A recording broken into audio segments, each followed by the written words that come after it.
afternoon, ladies and gentlemen. My name is Honesty. And my name is Ariadne. And welcome to XPP, Xlandia's #1 trusted news source. Today we will talk about the government, the civilization, the agricultural aspects, and so much more. We will start off with the Constitution. A written constitution for Xlandia will be easier to enforce for the country because the unspoken rules are always different between a person's ethics and morals. And then limited versus the unlimited government. Xlandia's government would be limited in order to hold the people accountable, as an unlimited government with no checks to the power and unlimited government would bring back fears of dictatorship.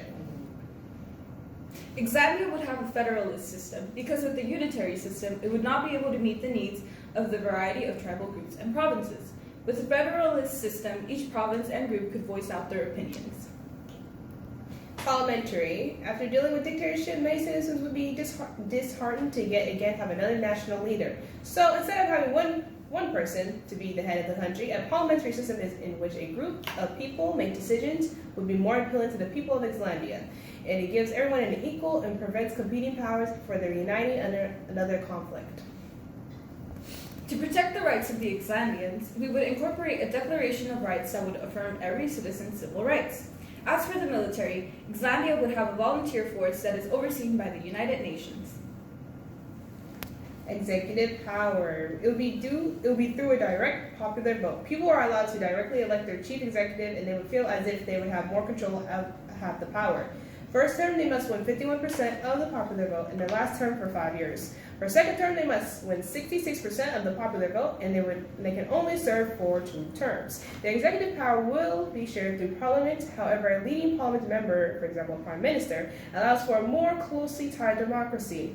A representative can be closely tied to a dictatorship, and by choosing that, it can be less appealing to the people of Xlandia and cause distrust with the people. And now we will talk to our on-the-field reporter, Jim.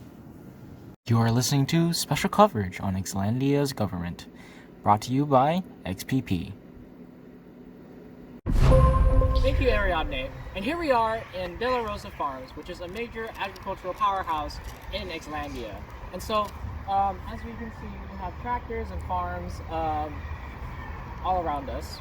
We're in a really big field, and we were actually allowed to record here and film to talk to you about the legislative powers that will be included into the new Xlandia government. And so, with the legislative power, utilizing that bicameral system, we will have the House of Commons / House of the People, and then we'll have the House of the Elites. So House of the People is voted through popular vote, and the representatives for each state in Xlandia. However, the House of the Elites are chosen from the agricultural powerhouses, the richer side of Xlandia, to give them some say in representation because they are our major economy. And then with political consensus, generally we want to have both sides favoring our new government. So yes, we do have all the other democracies' ideals for the people, but then we have some representation in the House of the Elites for those 1% that do own these agricultural lands that we have here. And that really would help with just the growing economy, which would really help with a strong democracy. Thank you. We're going to go to our on-the-field reporter, Aman. And I'm here on the ground in Xlandia. The UN Task Force has informed me that they're employing free educational classes for all of Xlandians so that they may get high-paying jobs and boost their local economy, as you can see around us.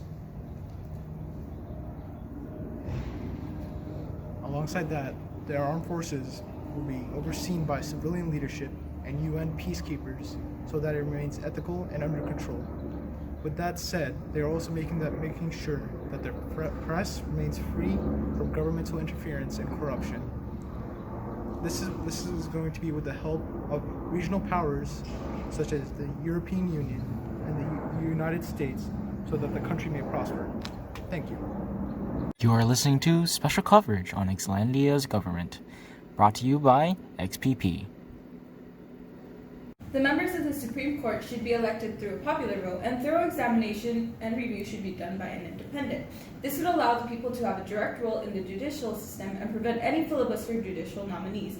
We are independent because they could strike down any law that is unconstitutional. The political party for Xlandia is a multiple party so the Xlandians may have freedom to develop their own parties, further enforce the sovereignty of the people, part of democracy, which will ensure the democracy's longevity. However, a major parties may cause it to become a two-party system in the far future. A compulsory voting should be set for Xlandia every 5 years because the citizens are not used to a democracy and voting. So we would have to teach them the importance of it. However, it will be transitioned into voluntary after they get used to it. And election day will be a public paid holiday.